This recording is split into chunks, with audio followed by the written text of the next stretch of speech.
નમો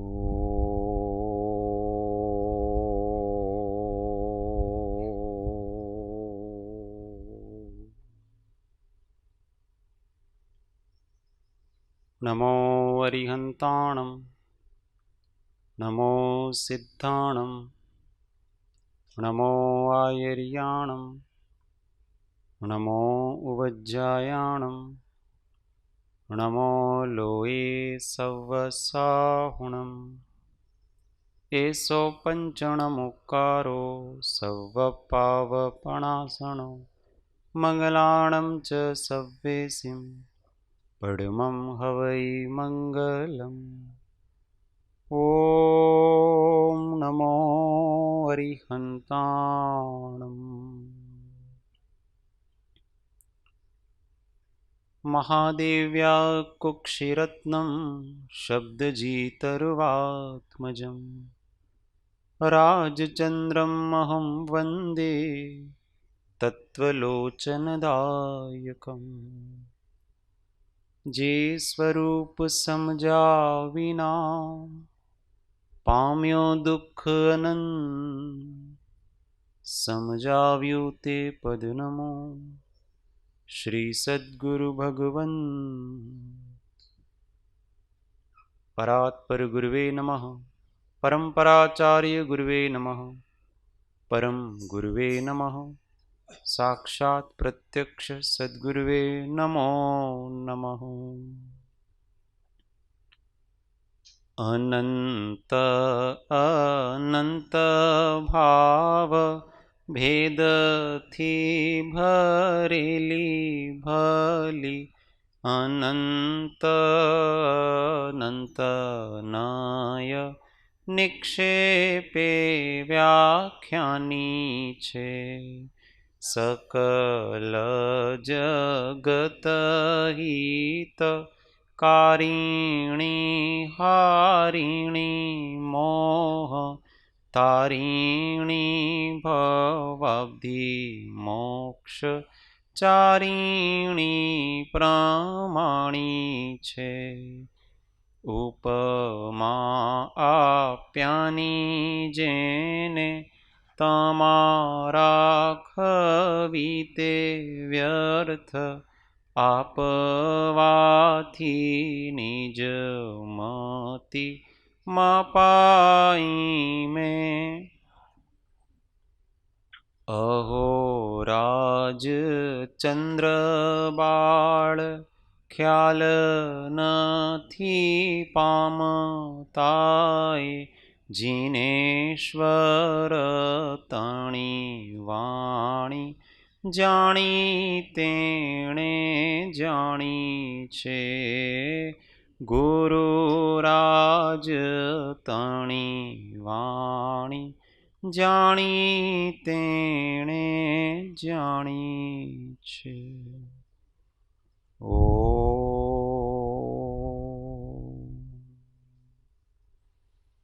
જય સદગુરુ. જય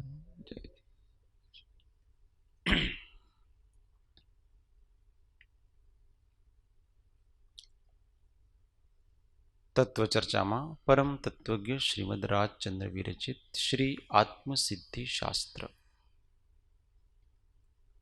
ગાથા નંબર 86. જીવ કર્મનો ભોગતા છે, તેની સિદ્ધિ કરે છે. એમાં પ્રથમ તો કીધું કે જીવની વિભાવ પરિણતિથી જીવ જ્ઞાનાવરણાદિ કર્મોને ગ્રહણ કરે છે. બીજી ગાથામાં કીધું કે એમને ગ્રહણ કરી પછી એમનો જે કાળ પાકે તો જેમ ઝેર પીવાથી ઝેરનું ફળ મળે, અમૃત પીવાથી અમૃતનું ફળ મળે, તેમ શુભાશુભ કર્મનું ફળ જીવને મળે છે. જગતમાં જેટલા આ ભેદ દેખાય છે બહારથી મનુષ્યના તિર્યંચોના, એ બધા કર્મકૃત છે, એટલે એમનું ફળ સ્પષ્ટ દેખાય છે. એટલે કીધું કે એમાં કંઈ ઈશ્વર આદિની પણ જરૂર કર્મનો ફળ આપવામાં કોઈ ભગવાન આદિની જરૂર નથી, સ્વયં કર્મ મળી જાય છે.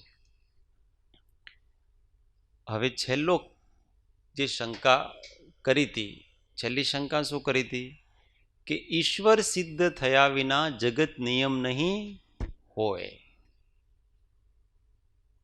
પછી शुभाशुभ कर्मना भोग्य स्थान नहीं कोय. अब इस शंका का समाधान कर रहे हैं कि शुभ और अशुभ कर्म को भोग सकें ऐसे कोई विशेष स्थान नहीं है, क्योंकि एक ईश्वर नहीं है, ईश्वर ने कुछ बनाया नहीं है, बनाया नहीं तो स्थान कहां से होंगे, बनाए बिगर तो कुछ होता नहीं है. तो इसका समाधान करते हैं कि भाई ऐसा नहीं है. 86 नंबर. ते भोग्य विशेषना स्थानक द्रव्य स्वभाव गहन वात छे शिष्य कही संक्षेपे सा. गहन वात छे शिष्य कही संक्षेपे सा. बहुत सुंदर गाथा है. ते भोग्य विशेषना स्थानक द्रव्य स्वभाव. ते मतलब उन भोग्य विशेष जो शुभाशुभ कर्म हैं, उनका जो फल है, उन फलों को भोगने के लिए विशेष द्रव्य स्थानक, द्रव्य स्थानक है. भाव स्थानक तो अपना मन ही है, पर द्रव्य मतलब ऐसी जगह है. और वो कैसे हैं? स्वभाव से हैं, किसी ने बनाया नहीं. गहन बात छे शिष्या कही संक्षेप सा. ये इतनी गहन बात है कि हमने आपको केवल एक लाइन में कहा. ये सारा विश्व का स्वरूप कही संक्षेप सा. तो मुख्य बात कर्म को भोगने के विशेष द्रव्य स्थानक स्वभाव से हैं. इतनी पंक्ति में क्या हो गया? स्वभाव से हैं का मतलब किसी ने बनाया नहीं, ये है, अनादि से हैं, अनंत काल तक रहेंगे. स्थान भी शाश्वत हैं. जैसे जीव शाश्वत है, वैसे अन्य जितने पदार्थ हैं वो भी शाश्वत है. और उससे बना हुआ ये सृष्टि है वो भी शाश्वत है. इसलिए जो प्रलय आदि की कल्पना करते हैं कि कल्प का अंत आएगा और फिर प्रलय हो जाएगा, तो वो प्रलय वास्तव में इस पूरी सृष्टि में प्रलय होता नहीं कहीं. ये कभी नष्ट नहीं होगी. लोग भ्रांत धारणा करते हैं ना, नास्त्रदमस ने भविष्यवाणी की, इतने साल बाद ये पृथ्वी नष्ट हो जाएगी. अब कितनी बार उसने कर दी भविष्यवाणी, अभी तक तो नष्ट हुआ नहीं. ये विश्व कभी नष्ट नहीं होने वाला है. ये जैसा है वैसा रहने वाला है. उसमें जीवों की परिणतियां बदलती हैं, बाहर का स्वरूप बदलता है. आज कहीं पहाड़ है, वहां कहीं नदियां बन जाती हैं, कहीं नदियां हैं, वहां पहाड़ बन जाते हैं. ये तो होगा, पर ये वस्तुएं नहीं जाएगी कभी. और प्रलय भी होता है. इस सारे सृष्टि में प्रलय केवल 2 जगह होता है, एक भरत क्षेत्र में और एक एरावत क्षेत्र. ये जो कर्म भूमियां 2, वहां पर ही छठे काल के बाद थोड़े समय के लिए, वो भी थोड़े समय के लिए हो, जो अंतिम काल, छठा काल, उसको कल्पांत कहते हैं, उसमें थोड़े समय के लिए वहां कोई जीव नहीं रहते हैं. जीव नहीं रहते मतलब त्रस जीव. बाकी एकेंद्रीय जीव तो सब जगह रहते हैं. त्रस जीव नहीं रहते, मनुष्य पशु आदि रहते, वो भी थोड़े समय के लिए. फिर वापस वो समाप्त हो जाता है और वापस वह मनुष्य आदि. ये केवल 2 क्षेत्र इस सृष्टि के ऐसे हैं. बाकी सब जगह जो जैसा है वैसा रहता है. नरकों की जितनी भूमियां हैं वो शाश्वत हैं, वो वैसी की वैसी रहती हैं. स्वर्गों के जितने भी विमान वगैरह हैं वो शाश्वत हैं, वो वैसे के वैसे रहते हैं। ये जो मध्य लोक में जितने भी असंख्यात द्वीप समुद्र हैं वो सब शाश्वत हैं, वैसे के वैसे रहते हैं, वहां कोई बदलाव होता नहीं, शाश्वत भूमिया। इसके लिए पूरे सृष्टि का स्वरूप समझना पड़ता है। स्थानक, द्रव्य, स्वभाव। जीवों के कषाय करने के बाद जो उसका फल मिलता है, उस फल को भोगने की अपेक्षा से इस लोक के 3 भाग किए, अधोलोक, मध्यलोक और ऊर्ध्वलोक। ये षट द्रव्यात्मक जो लोक है, जिसको पुरुषाकार कहा जाता है अकॉर्डिंग टू जिनागम, वो कैसे स्थिर है पहले तो वो बताया कि कोई एक व्यक्ति उसको स्थिर नहीं कर रहा है, वो वायु से स्थिर है। लोक के आगे तो अलोक है, और जितना जितना लोक है, लोक कितना है कि जिसमें 6 द्रव्य होते हैं, जीव, पुद्गल, धर्मास्तिकाय, अधर्मास्तिकाय, आकाश और काल। और आकाश तो फिर सब जगह है।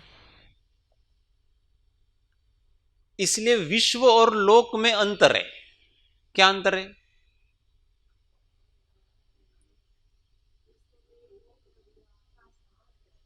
विश्व में तो सब आ गया, लोकाकाश प्लस अलोकाकाश, ये विश्व है। सारे अस्तित्व को विश्व कहते हैं। और केवल लोकाकाश जितना क्षेत्र है वो सारा का सारा लोक कहलाता है, क्योंकि इसमें जीवादि पदार्थ देखे जाते हैं, पाए जाते हैं, इसलिए इसको लोक कहते हैं। तो वो लोक किसके आधार से है तो आकाश में, अनंत आकाश, उस पूरे अस्तित्व में, उस अनंत आकाश के ठीक बीचों बीच, क्योंकि जो अनंत जिसका विस्तार है उसमें हर वस्तु बीच में ही आएगी, क्योंकि जिसका अनंत विस्तार है ना, आप जहां उंगली रखो वो बीच बीच का स्थान ही है, क्योंकि और छोर नहीं है ना उसका, इसलिए ये लोक है वो उसके ठीक बीच में। अब प्रश्न ऐसा आता है कि इस सारे लोक को कौन धारण किए हुए? कोई कहता है शेषनाग के उस पर टिका हुआ है, कोई अलग अलग जिसके जितना आता है। तो इन्होंने कहा कि ये कोई एक व्यक्ति इसको टिकाए रखे हुए नहीं है, ये वायु के आधार पर टिका हुआ है। और वायु में यह सामर्थ्य है कि वो किसी को भी अपने ऊपर धारण कर सकता है। कर सकता है कि नहीं कर सकता है? ये वायु में इतना सामर्थ्य होता है। कितना वजन, आप गाड़ी को देखना, गाड़ी में जब ट्यूब में हवा भरते हैं ना, तो वो पूरी गाड़ी खींच लेती। हवा का सामर्थ्य इतना है कि उसके ऊपर सब स्थिर रह सकते हैं। तो 3 पवन हैं, घनोदधि, घन और तनु। तो घनोदधि पवन है वो चारों तरफ से इस लोक को घेरे हुए हैं। घनोदधि नाम ऐसा है कि वो स्थिर पवन है।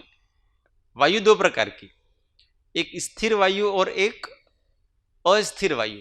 जो बहती रहती है वो अस्थिर वायु, जो अपने यहां बहता रहता है हवा, और एक ही जगह रहती है, घनीभूत होकर के रहती है। तो ये पूरा लोक है, उसके चारों ओर एक वलय है, घनोदधि वात वलय कहते हैं।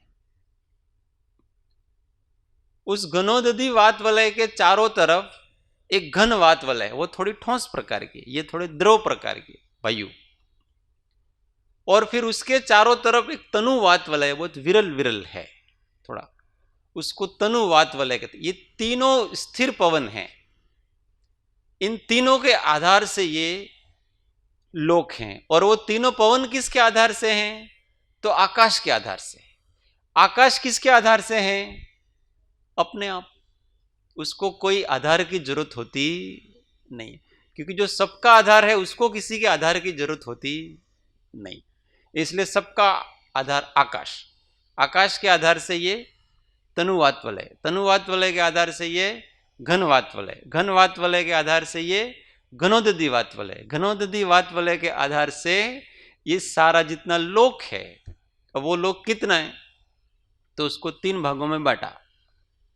कर्मफल भोगने की अपेक्षा से कि जो बहुत अधिक हिंसा आदि करते हैं, हिंसा, झूठ, चोरी, कुशील, ये जितना बहुत आरंभ परिग्रह करते हैं, मूर्छा भाव रखते हैं, मेरा मेरा करते हैं, मेरा मेरा करने में दूसरों को मार काट करते रहते हैं, ऐसे जीव जो बहुत तीव्र कर्म करते हैं, उन तीव्र कर्मों को भोगने के लिए अधोलोक में ऐसी पृथ्वियां हैं कि वहां का वातावरण है वो बहुत कष्टप्रद है। इसलिए ऐसे जीव वहां जाकर के जन्म लेते हैं, उनको कोई ले नहीं जाता है, ऑटोमेटिक वहां ले जाकर के वो जन्म ले लेते हैं। स्थानक द्रव्य स्वभाव इसकी बात कर रही है। तो आपके तीव्र कर्मों को भोगने के लिए क्या चाहिए कि सामने ऐसी सामग्री चाहिए पाप की कि जो कष्टकारी हो। अभी अपने पाप का उदय आएगा मई जून में, आएगा कि नहीं आएगा? बहुत गर्मी होगी यहां पर, फिर सर्दियों में बहुत ठंड सर्दी होती है। ये किसके कारण से होता है पता है? ये सामूहिक पाप का उदय, पुण्य का उदय, ये सब चलता है तो प्रकृति उस रूप होती है। तो वहां की प्रकृति सदाबहार हमेशा के लिए अति कष्टकारी। ऐसी 7 पृथ्वियां हम यहां जो बैठे हैं ना, ये नरक की पहली पृथ्वी, जो पहली पृथ्वी है, 7 पृथ्वी में रत्न प्रभा, शर्करा प्रभा, बालुका प्रभा, पंक प्रभा, धूम प्रभा, तम प्रभा और तम तम प्रभा, महातम प्रभा। तो ये सबसे पहली पृथ्वी है ना, रत्न प्रभा। उस पहली पृथ्वी के 3 भाग है।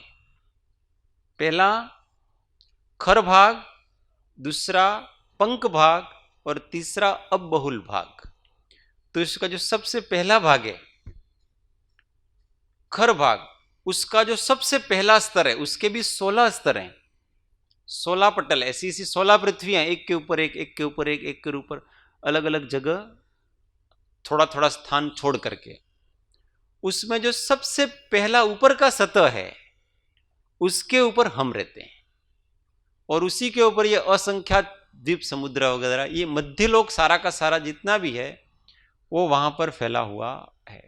और इसी में खर भाग में जो देव योनि के भवनवासी देव हैं, उन भवनवासी देवों में 10 प्रकार के जो भवनवासी देव है, उसमें 9 प्रकार के देव असुर कुमारों को छोड़ करके वो भी यहीं रहते हैं अपने नीचे, इसलिए उसको पाताल लोक कहते हैं। पाताल में नहीं कहते हैं, पाताल में नाग लोग रहते हैं। तो असुर कुमार, नाग कुमार, ये कोई वास्तव में सर्प नहीं है, ये तो उनके मुकुट के चिन्ह हैं सारे के सारे। किसी किसी के शौक नहीं होता है कि माथे के ऊपर कोई सांप लगाता है ना, कोई मछली का चिन्ह लगाता है ना, तो ऐसे ये तो उनके चिन्ह हैं अलग अलग। नाग कुमार का मतलब वो नाग नहीं है, वो देव योनि के जीव है, और उनका सुंदर शरीर होता है। ऐसी सुंदरता इस विश्व में उन एक देव कुमार की जो सुंदरता होती है, ऐसी सुंदरता का करोड़वां अंश भी अपने यहां किसी के नहीं है। इतने सुंदर वो देव होते, तो वो उन देवों के वहां अकृत्रिम भवन बने हुए हैं, किसी ने नहीं बनाए अनादिकाल से। और कितने बड़े बड़े भवन हैं, असंख्यात योजनों जितने बड़े बड़े भवन, और उसमें देव देविया सब रहते हैं। फिर वो नीचे वाला, उसके नीचे वाला पंक प्रभा है, कीचड़ जैसा थोड़ा है, वहां पर अब असुर कुमार और व्यंतर जाति के एक राक्षस जाति के देव होते, उनके भवन बने हुए वहां, वो पाताल लोक अपन जिसको कहते हैं ना, उन भवनों में वो देव रहते हैं। और सबसे नीचे वाला पार्ट फिर उससे योजनों छोड़ करके फिर वो बहुत ही तपा हुआ स्थान है, गर्मी वाला स्थान है। वहां पर पहली पृथ्वी के जो नारकी हैं वो वहां रहते हैं, नरक के जीव सारे के सारे। उसी प्रकार अब नरक में जैसे जैसे नारकियों की आयु बढ़ती जाती है वैसे वैसे वो नीचे नीचे की पृथ्वियों में जाते हैं। कम आयुष्य वाले, जैसे थोड़ा कम पाप किया है तो सबसे कम नरक का आयुष्य 10,000 वर्ष होता है। सबसे कम किया है उसने। ये असंगनी पंचेंद्रिय जीव वहां जा सकते हैं 10,000। मन वाले जीव इतना छोटा पाप करते नहीं है, बड़ा पाप करते हैं, इसीलिए फिर आगे आगे आगे आगे उत्कृष्ट वहां पर जाते। उस वहां की पहले नरक की उत्कृष्ट आयु 1 सागर है। अब वो दूसरी पृथ्वी में अब ज्यादा बड़ा पाप किया है तो अधिक समय तक आपको भोगना है, तो वो जीव कहां जाएगा? दूसरी पृथ्वी में जाएगा। वहां सबसे कम आयु 1 सागर की है, उत्कृष्ट 3 सागर की। फिर और अधिक बड़ा पाप किया तो वो तीसरी पृथ्वी पे जाएगा, बालू का प्रभा में। वहां सबसे कम आयुष्य 7 सागर का है, अरे 3 सागर का, उत्कृष्ट 7।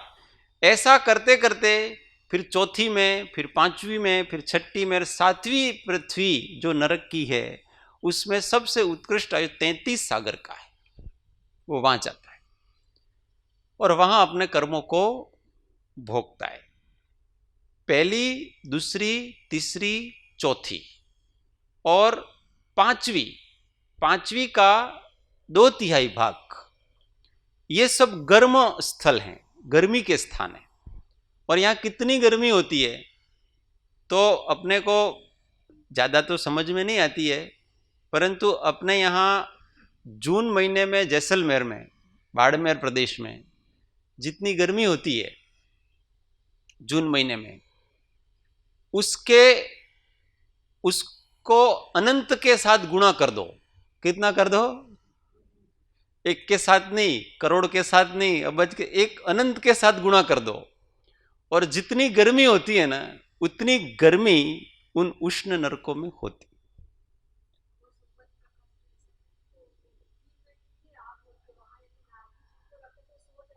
हाँ, बहुत अच्छा उदाहरण दिया था कि अपने भट्टी होती है ना, भट्टी, उसमें कितनी आग होती है, पर उतनी आग में तो उसको ऐसा लगेगा कि जैसे मैं बर्फ में आ गया हूं, इतना साता लगती है। वहां इतनी गर्मी में वो रहते हैं, परंतु उनका शरीर ऐसा होता है, वैक्रिक शरीर, कि वो कट सकता है, फट सकता है, जल सकता है, पर वो मर नहीं सकते, तुरंत जुड़ जाता है वापस, मरने की व्यवस्था ही नहीं है वहां पर। तो ये 5वीं पृथ्वी का 2/3 भाग अर्थात, और इसके बाद 5वीं पृथ्वी का 1/3 भाग प्लस 6ठी पृथ्वी प्लस 7वीं पृथ्वी। यहां पर इतनी ठंड है कि सबसे अधिक ठंड दुनिया में कहां पर? अभी अंटार्कटिका महाद्वीप में। वहां पर जाएं अपन और वहां की ठंड से अनंत के साथ गुणा करें, और जितनी ठंड होती है ना उतनी ठंड उन नरकों में। इन नरकों में भूमियां हैं, सब जगह नारकी नहीं रहते हैं, वहां पर ऐसे बिल बने हुए हैं। बिल का मतलब होता है वो जगह जहां पर नारकी पैदा होता है। उन बिलों की, वो बिल भी अपनी पृथ्वी है ना, इतने बड़ा बड़ा एक बिल होता है, इससे भी बड़ा, और एकदम गहरे कुओं के जैसे होते हैं, और वहां अंधकार छाया हुआ है, और एक दूसरे को लड़ने मारने पीटने का काम करते हैं।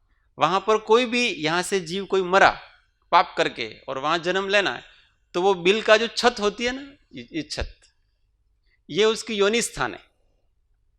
तो वहां वो जीव छत के ऊपर जाता है, वहां यहां से ऑटोमेटिक वो आत्मा चला जाएगा। फिर छत के ऊपर वहां के जो पुद्गल परमाणु है, वहां से उसका ऑटोमेटिक शरीर बनता है, उसको उपपाद शैया कहते हैं, और वहां इसको उपपाद जन्म कहते हैं। वहां माता पिता की जरूरत नहीं होती है, वहां ऑटोमेटिक उस पुद्गलों से उसका वो वैक्रिक शरीर बन जाता है, और वो जब वो अंतर्मुहूर्त के बाद पूरा एक नारकी मनुष्य जैसा हो जाता है आकार प्रकार, और फिर औंधे उल्टा मुंह नीचे गिरता है वहां से। और जैसे ही नीचे गिरता है इतना उछलता है वापस, क्योंकि वो बहुत अधिक गर्मी है ना वहां, फिर उछलता है, उछल के वापस गिरता है, और फिर इतने में दूसरे नारकी उसको पकड़ लेते हैं और फिर उसको मारते हैं, क्योंकि नया नया आता है ना कोई, तो उसको मारने पीटने का ज्यादा। कॉलेज में होता है ना, फर्स्ट ईयर में कोई भी जाते हैं तो सीनियर लोग बहुत रैगिंग करते हैं उसकी, ऐसे ही वहां सीनियर नारकी होते हैं, वो दौड़ते हैं उसको पकड़ने के लिए, और फिर मारपीट, फिर तो अच्छी दुश्मनी जम जाती है। जैसे यहाँ अपने साथ रहते रहते अच्छी दोस्ती जम जाती है, वहां उनके साथ रहते रहते अच्छी दुश्मनी जम जाती है, और जितना समय रहते हैं वो एक दूसरे का दल बना बना करके फाइटिंग करते रहते हैं, मारने कूटने का काम करते रहते हैं। ये नरकों की स्थिति है। ये नरक किसी ने बनाए नहीं, स्वयं बने हुए हैं। ऐसे पहली पृथ्वी में 30 लाख बिल ऐसे, दूसरी पृथ्वी में 25 लाख बिल है, तीसरी में 15 लाख बिल हैं, चौथी में 10 लाख हैं, पांचवी में 3 लाख हैं, छठी में 1 लाख में 5 कम, और सातवीं में 5 बिल हैं, बड़े बड़े हैं, उसमें रहते हैं ये जीव। इसमें 82 लाख बिल हैं, वो उष्ण प्रधान है, और 2 लाख बिल हैं वो केवल शीत प्रधान है, परंतु वो ठंडी, गर्मी से अधिक ठंडी सहन करना मुश्किल है। ठंडी भी इतनी, गर्मी भी इतनी, इसीलिए जो नीचे के नरकों में ठंड प्रधान है। ये किसकी बात चल रही है पता है? स्थानक द्रव्य स्वभाव, कि ये स्वभाव से ही ऐसे स्थान है, तो बहुत तीव्र कषाय वाले जीव वहां पैदा होते हैं, और जिनकी कषाय मध्यम होती है तो वो ऑटोमेटिक इस मध्य क्षेत्र में जन्म लेते हैं, या तो मनुष्य बनते हैं अथवा तो वो तिर्यंच बनते हैं। तो वहां पर असंख्य द्वीप समुद्र है, उसमें सबसे बीच में मेरू पर्वत है, उस मेरू पर्वत के चारों ओर 1 लाख योजन वाला जम्बू द्वीप है जहां हम रहते हैं। उस जम्बू द्वीप में 7 क्षेत्र है, एक भरत क्षेत्र, हेमवत क्षेत्र, हरि क्षेत्र, विदेह क्षेत्र, रम्य क्षेत्र, हिरण्यवत क्षेत्र और ऐरावत क्षेत्र। ऐसे ये 7 क्षेत्र हैं इसी जम्बूद्वीप में। उसमें अपन यहाँ भरत क्षेत्र में रहते हैं। उसमें 3 क्षेत्र वो कर्म भूमियां हैं, भरत क्षेत्र, विदेह क्षेत्र और ऐरावत क्षेत्र। ये कर्म भूमि किसे कहते हैं? कि आजीविका के लिए कुछ मेहनत करनी पड़ती है, नौकरी करनी पड़ती है, कृषि करनी पड़ती है, व्यापार करना पड़ता है, उसको कर्म भूमि कहते हैं। और बाकी के जो 4 क्षेत्र है, हेमवत, हरि, रम्यक, हिरण्यवत, उसमें भोग भूमियां कहलाती है। वहां मेहनत नहीं करनी पड़ती है, कल्प वृक्ष से ऑटोमेटिक आपको जो आवश्यकता है वो आपकी आवश्यकता पूरी हो जाती। ये जो प्रकृति का परिणमन है ना, कर्म भूमि, भोग भूमि, ये परिणमन वास्तव में जीवों के पाप और पुण्य के आधार से हो रहा है। यही भरत क्षेत्र है। इसी भरत क्षेत्र में जब पुण्यवान लोग जन्म लेंगे तो क्या होगा कि यही पृथ्वी भोग भूमि में कन्वर्ट हो जाती है। पृथ्वी तो यही रहेगी, परंतु यहां कल्प वृक्ष पैदा हो जाएंगे, फिर अपने को मेहनत नहीं करनी पड़ेंगे ऐसा। इसलिए इसी भरत क्षेत्र और ऐरावत क्षेत्र में भी जो कर्म भूमियां हैं, काल बदलता वहां पर भी अवसर्पणी के पहले 3 कालों में भोग भूमि होती है, क्योंकि वह पुण्यवान लोग ज्यादा हैं। जो पुण्यशाली होता है ना, उसको मेहनत नहीं करनी पड़ती है, बैठे बैठे खाने मिलता है। और हम जैसे पापी लोग फिर आते हैं यहां पर, तो जैसे जैसे पापी लोग जन्म लेना चालू करते हैं, वो वही भोग भूमि कर्म भूमि में कन्वर्ट हो जाती है। तो प्रकृति में से क्या होता है, वो कल्प वृक्ष सूखने लगते हैं, फिर एक समय ऐसा आता है कल्प वृक्ष समाप्त हो जाते हैं। और फिर ऋषभ देव ने, जो ब्रह्मा जी के पुत्र कहे जाते हैं, नाभिराय, उन्होंने फिर ये खेती कैसे करना, ये सब लोगों को सिखाया कि भाई अब आपको तैयार माल नहीं मिलेगा, अब आपको सब बनाना पड़ेगा। ये पाप का उदय कहलाता है। इसके पाप का उदय, पाप का उदय बुरा है ऐसा नहीं है, देखो, जहां पाप का उदय होता है ना, वहीं से वैराग आता है। इसलिए जहां केवल पुण्य का उदय है, वहां से जीव मोक्ष भी नहीं जाते हैं। भोग भूमि में कभी संयम ग्रहण नहीं करते हैं। क्यों? पाप का उदय ही नहीं है, तो वैराग नहीं आता है। सब मिल रहा है। स्वर्गों में कोई संयम धारण कर ही नहीं सकता। क्यों? पाप का उदय ही नहीं है, तो वैराग नहीं आता है। अभी तो मजे हैं भाई, अपने भी जो कभी पुण्य का उदय आ जाता है ना, अच्छी स्थिति चल रहे थे, तो वैराग्य नहीं आता है। और जैसे ही पाप का उदय आया, अरे यार ये तो चला जाता है।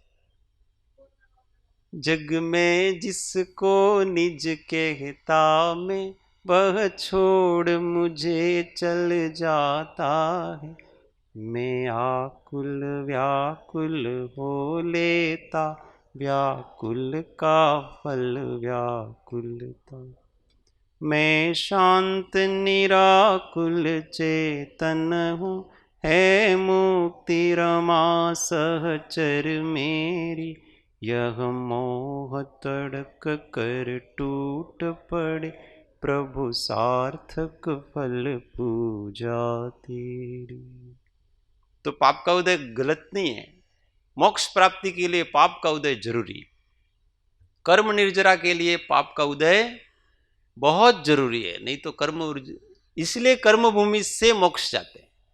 जिसको मोक्ष जाना है, सर्वार सिद्धि का देव भी मोक्ष नहीं जा सकता है, संयम भी धारण नहीं कर सकता है, उसको भी यहां पर इस पाप वाली भूमि में। इसलिए अपन किसी दृष्टि से सौभाग्यशाली है और किसी दृष्टि से दुर्भाग्यशाली है। तो ये जम्बूद्वीप, इस जम्बूद्वीप में, अब जम्बूद्वीप के, अब ये असंख्यात द्वीप समुद्र ऐसे बने हुए हैं। उसमें जम्बूद्वीप 1 लाख योजन का है, उसके चारों तरफ 2 लाख योजन वाला लवण समुद्र है। उसके आगे फिर 4 लाख योजन वाला धातकी खंड है। अपने यहां जैसे जम्बूद्वीप में जो लोग रहते हैं जिस प्रकार से, उसी प्रकार से वहां भी रहते हैं। पर वहां की विशेषता इतनी है कि क्षेत्र बड़ा है, इसलिए सब डबल डबल है। मतलब जैसे यहां 1 भरत क्षेत्र है, वहां 2 भरत क्षेत्र होंगे। यहां 1 विदेह क्षेत्र है, वहां 2 विदेह क्षेत्र होंगे। यहां 1 ऐरावत क्षेत्र है, तो वहां 2 ऐरावत क्षेत्र होंगे। तो 7 के साथ दुगुना कर दो, कितने हो गए? 14 हो गए। सब डबल डबल उसके। और उसके चारों ओर 8 लाख योजन का कालोदक समुद्र है। उसके चारों ओर 16 लाख योजन का पुष्कर द्वीप है, बड़ा, चारों तरफ से घिरे हुए। उसके आधे पार्ट में पर्वत आता है, मानुष्योत्तर पर्वत कहते हैं, क्योंकि इसके इस तरफ ही मनुष्य रहते हैं, उसके उस तरफ से अब मनुष्य नहीं रहेंगे, इसलिए इसको मनुष्य क्षेत्र कहते हैं। जम्बूद्वीप, धातकी खंड और आधा पुष्कर द्वीप, इसलिए इसको 2.5 द्वीप ऐसा कहते हैं। अपन कहते हैं ना 2.5 द्वीप में मनुष्य रहते हैं, तो ये 2.5 द्वीप ऐसे, इसके आगे मनुष्य का प्रवेश नहीं जा सकता। आधा पुष्कर द्वीप है, वहां पर भी अपने यहां से सब डबल डबल व्यवस्था है। 2 भरत क्षेत्र, नाम वही की वही हैं सारे क्षेत्रों के, क्योंकि नाम संख्यात हैं और ये क्षेत्र तो असंख्यात हैं, तो सबका डबल डबल ही रखना पड़ेगा। अपने यहां होते हैं ना कि पूरे भारत में कितने डबल डबल नाम होंगे, अब ऐसा नाम ढूंढो कि किसी का नहीं हो, ऐसा तो होता ही नहीं। इसलिए ये सबके डबल डबल नाम है, सेम सेम नाम होते। तो 14 क्षेत्र वहां भी हो गए, तो 2.5 द्वीप में कितने क्षेत्र हो गए? देखो 7 क्षेत्र तो जम्बूद्वीप के, 14 क्षेत्र धातकी खंड के और 14 क्षेत्र पुष्करार द्वीप के, तो कुल कितने हो गए? 14 14 28 और 28 और 7, ये 35 क्षेत्र है। इन 35 क्षेत्रों में कर्म भूमियां कितनी, भोग भूमियां कितनी? तो देखो जम्बूद्वीप में तो 1 भरत क्षेत्र, 1 विदेह क्षेत्र और 1 ऐरावत क्षेत्र, इतनी 3 कर्म भूमियां हुई। अब 2 भरत क्षेत्र धातकी खंड के, 2 भरत क्षेत्र पुष्करार्ध, तो भरत कितने हो गए?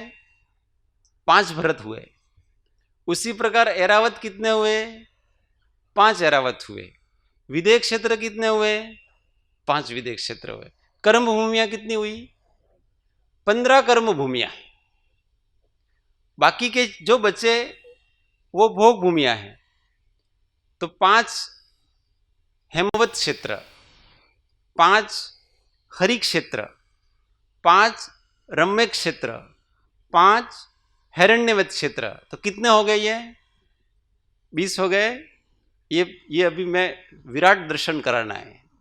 अर्जुन को भगवान कृष्ण ने विश्व दर्शन कराया था ना, ऐसे कृपाणु देव की इस गाथा में विराट दर्शन है। वो ये कहना चाहते हैं, हम जो बता रहे हैं ना वो कहना चाहते हैं।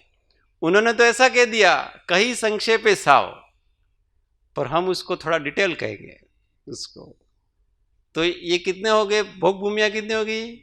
20। परंतु अब जो विदेह क्षेत्र है, उस विदेह क्षेत्र के दोनों बाजू में, उत्तर दक्षिण में 2 भोग भूमि, एक भोग भूमि है, उत्कृष्ट भोग भूमि। एक का नाम देवकुरु और एक का नाम उत्तर कुरु है। तो 5 देवकुरु हो गए और 5 उत्तर कुरु हो गए। तो 10 ये हो गए। तो 20 और 10 कितने हुए? 30 भोग भूमियां हो गई। कर्म भूमियां कितनी हुई? 15। भोग भूमियां कितनी हुई? 30। 28 द्वीप में 30 भोग भूमियां और 15 कर्म भूमियां, इतने ये क्षेत्र है। इसके अतिरिक्त अब इंसान कहाँ रहेंगे? दूसरे कुछ है, इंसान रहते कि नहीं रहते हैं? तो वहां भी रहते हैं। कुभोग भूमियां भी है। जैसे अपने भोग भूमि है ना, वैसा कुभोग भूमि की विशेषता ऐसी रहती है कि वो रहते तो इंसान है, पर नाक नक्श सब जानवरों जैसे होते हैं। किसी के पूंछ भी होता है, किसी के काला काला कुत्ते जैसा चेहरा है, किसी के ऊंट जैसा चेहरा है, उसको कुमानुष कहते हैं। तो वो सब जो लवण समुद्र और कालोदधी समुद्र है, वहां पर जो अंतर्द्वीप हैं, समुद्र के बीच में टापुओं को अंतर्द्वीपज कहा जाता है। तो जो अंतर्द्वीप है वहां पर ऐसे 96 स्थान और हैं, 96। तो वो कुभोग भूमियां हैं। वहां भी वो उस प्रकार के मनुष्य रहा करते हैं। इसके अतिरिक्त और कहीं मनुष्य रहते नहीं, इतने ही मनुष्य रहते बस। और उसमें भी धर्म की आराधना करें उतने कितने क्षेत्र हैं अपने यहां? तो जैसे ये भरत क्षेत्र है, उस भरत क्षेत्र में 5 तो म्लेच्छ खंड है और 1 आर्यखंड है। आर्यखंड केवल 1 है, 5 म्लेच्छ खंड है। म्लेच्छों में धर्म होता नहीं। जहां धर्म कर्म कुछ नहीं होता, ऐसे अनार्य प्रदेशों का नाम म्लेच्छ खंड कहलाता है। अभी वर्तमान में जितना है वो तो सारा का सारा आर्यखंड के अंतर्गत आता है। अब एक भरत में 1 आर्यखंड हुआ, ऐरावत क्षेत्र में उसी प्रकार 1 आर्यखंड हुआ। उसी प्रकार से 5 भरत हैं तो कितने आर्यखंड हुए? 5 आर्यखंड। 5 ऐरावत हैं तो कितने आर्यखंड हुए? 5। 10 आर्यखंड ये हुए। अब जो विदेह क्षेत्र हैं, जहां पर हमेशा एक जैसा काल रहता है, वहां पर ऐसे 32 नगरियां हैं। उस 32 नगरियों में प्रत्येक में 6 खंड हैं। इसमें एक में 1 आर्यखंड है और 5 म्लेच्छ खंड है। समझ में आया? तो कितने हो गए? आर्यखंड 32 हो गए। अब 32 ये हुए। अब इसके डबल डबल करते जाओ। क्यों? क्योंकि अब भरत क्षेत्र कितने? अब 32 × 5, क्योंकि वहां पर डबल डबल है सारा, क्योंकि ये धातकी खंड के और पुष्करार्ध के। तो 32 × 5 कितने हो गए? 160। 160 को 10, उसमें 10 जोड़ दो। भरत 5 भरत और 5 ऐरावत कितने हो गए? 170। ये 170 इस 28 द्वीप में आर्यखंड है और इसी में केवल धर्म कर्म होता है, अन्य कहीं धर्म कर्म होता नहीं है। इन्हीं आर्यखंडों में तीर्थंकर आदि, नारायण आदि, प्रतिनारायण आदि बड़े बड़े पुरुष जन्म लेते हैं। इसीलिए कहते हैं कि एक समय में उत्कृष्ट किसी समय तीर्थंकर हो तो कितने हो सकते हैं? 170 क्यों हो सकते हैं? क्योंकि क्षेत्र 100, आर्यखंड 170 है। और तीर्थंकरों की विशेषता ऐसी होती है कि एक जंगल में 2 शेर नहीं रहते, वो एक क्षेत्र में एक ही होंगे। अगर वो चले जाएं इसके बाद दूसरे तीर्थंकर आ सकते हैं, परंतु वो हैं तब तक दूसरा कोई तीर्थंकर आ सकता नहीं। ऐसे एक साथ 170 तीर्थंकर हो सकते हैं। जैसा कहते हैं ना अपने अजितनाथ भगवान के समय में 170 क्षेत्रों में सभी में तीर्थंकर थे, मतलब हाउसफुल था, कोई दूसरा पर कोई वैकेंसी नहीं थी। अभी कितने तीर्थंकर है कुल मिलाकर के इस 2.5 द्वीप में? 100 कौन बोल? हाँ हाँ, तो 20 तीर्थंकर विहरमान, इसलिए तो पूजा करते हैं ना अपन। विहरमान 20 तीर्थंकर होती है। तो ये पूरे 2.5 द्वीप में समझना, 2.5 द्वीप में जो 5 विदेह हैं, उन 5 विदेहों में मिल करके उनकी जितनी नगरियां हैं, उन सब 160 नगरियों में अभी ये केवल 20 नगरियों में ही तीर्थंकर हैं, बाकी में स्थान खाली है। अपने में से कोई जा सकते हैं, उसमें तो कोई दिक्कत, क्योंकि वहां पर ऐसा काल का विभाग नहीं है कि आपके वहां यहाँ पंचम काल चल रहा है इसलिए जन्म यहां पर तीर्थंकर नहीं हो सकते, पर वहां नहीं है ऐसा। वहां तो हमेशा चौथा काल रहता है, वहां कभी भी तीर्थंकर हो सकते। इसके आगे एक समुद्र एक द्वीप, एक समुद्र एक द्वीप, ऐसा करते करते 8वां द्वीप आज जिसकी पूजा करी ना, नंदीश्वर द्वीप, वो 8वां द्वीप कहलाता है। एक को छोड़ के एक को छोड़ करके ऐसा है, वो पूजा करें नहीं, इसलिए मेरा प्रसंग ध्यान में आ गया। वहां पर हम तो नहीं जा सकते हैं, परंतु देवता लोग जाते हैं, और वहां पर ऐसी मनोज्ञ प्रतिमाएं बनी हुई हैं, 500 धनुष ऊंची और महान वैराग्य देने वाले। तो वहां पर ये चारों निकाय के देव जाते हैं और जाकर के पूजा करते हैं। इसके आगे एक द्वीप एक समुद्र ऐसे छोड़ करके सबसे अंतिम द्वीप स्वयंभू रमण द्वीप है। उस द्वीप के ठीक बीच में एक पर्वत है, उसका नाम स्वयं प्रभ अथवा नागेंद्र पर्वत ऐसा कहते हैं।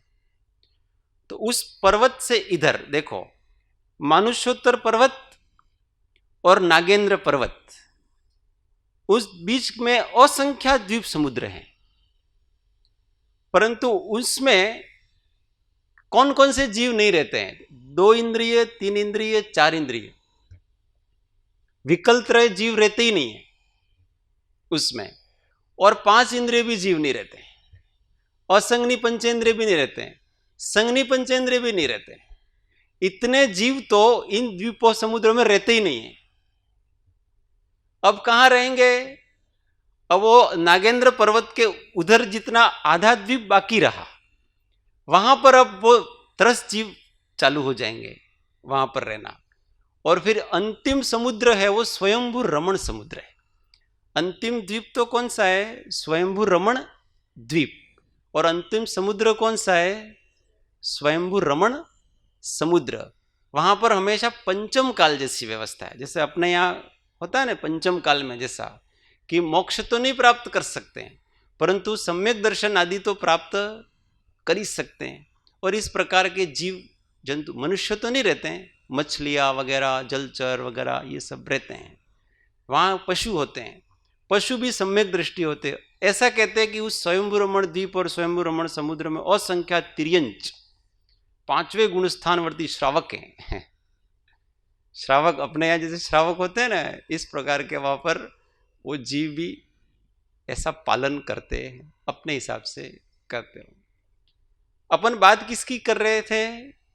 स्थानक द्रव्य, जो जीव जैसा करता है वैसा उसके योग्य फल को भोगने के स्थान वहां पर उस प्रकार से हैं।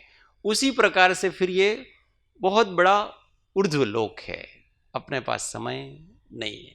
जो श्रेष्ठ धर्म कर्म करते हैं और धर्म कार्य करते हुए पुण्य उसको बंधता है, वो इतना अधिक है कि इस पृथ्वी पर उस पुण्य को भोगने के योग्य भोग सामग्री नहीं है, अच्छी अच्छी सामग्रियां यहां पर नहीं है। वो वहां पर अकृत्रिम रूप से, नेचुरल रूप से वो वहां बने हुए हैं, ऐसे स्थान, ऐसे भवन, ऐसे विमान, ऐसे रत्न, इस प्रकार का फूल फल वाटिकाएं, जो जो कहते हैं वो सब बना हुआ है वहां पर। तो ऑटोमेटिक जीव का जन्म, उतना पुण्यवान जीव होता है उसका जन्म ऑटोमेटिक वहां पर हो जाता। ऐसा होता है ना, कोई कोई पाप करके आया है तो जो झोपड़ी में गरीब है ना उसके घर जन्म लेता है, ऑटोमेटिक हो गया। वो कोई पुण्य करके आया तो राजा के घर में जन्म लेता है। ऐसे यहां से जो पुण्य करके जाते हैं वो वहां जन्म लेते हैं स्वर्ग के विमानों में, और पाप करके जाते हैं वो नरकों की भूमियों में। थोड़ा पुण्य पाप दोनों मिक्स करके जाते हैं वो इस मध्य लोक में मनुष्य बनते हैं अथवा तिर्यंत बनते हैं। ऐसा अपने पाप पुण्य के आधार पर ये सब सृष्टि व्यवस्था है, और ये अनादि से है, अनंत काल तक चलेगी। उसको कोई संचालित नहीं करता है, ऑटोमेटिक स्वचालित है, कंप्यूटराइज्ड है। इसीलिए जो स्वचालित होता है वो व्यवस्थित चलता है, और कहीं हमारा दिमाग लगाना पड़ता है वहां तो कहीं गड़बड़ होने की संभावना। इसलिए अब अपने ऊपर डिपेंड है कि हमें कहां जाना। नीचे जाना है तो बहुत पाप करो, वापस मनुष्य बनना है तो सरलता का सेवन करो, और बहुत अधिक पुण्य भोगना है तो बहुत बहुत अधिक भोग भोगना है, बहुत पुण्य करके स्वर्गों में जाओ, जहां जाना है, और कुछ नहीं करना है, मोक्ष जाना है तो इस पाप पुण्य के कचरे को छोड़ो। बहुत घूम लिया, इधर से उधर गया, उधर से उधर गया, और पाप और पुण्य दोनों को समाप्त करके आत्मा का आश्रय लेकर के बैंक बैलेंस समाप्त कर दिया जाए तो फिर कहां चले जाएंगे हम? सबसे ऊपर वो भी स्थान है, सबसे चोटी का स्थान, वो भी सिद्धालय। तो हम सब सिद्धालय के वासी हो, ऐसी भावना के साथ ओ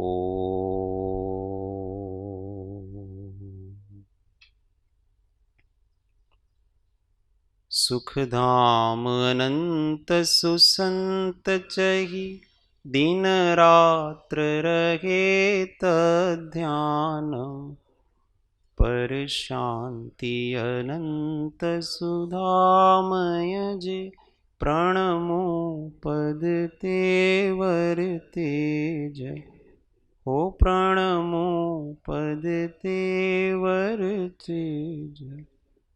सद्गुरु परम कृपाणु त्रिलोकनाथ की जय, सब संतन की आनंद घन। ओम। सूत्र सौ साथे। हूँ आत्मा छूँ, आपनो सेवक छूँ, सौनो मित्र छूँ।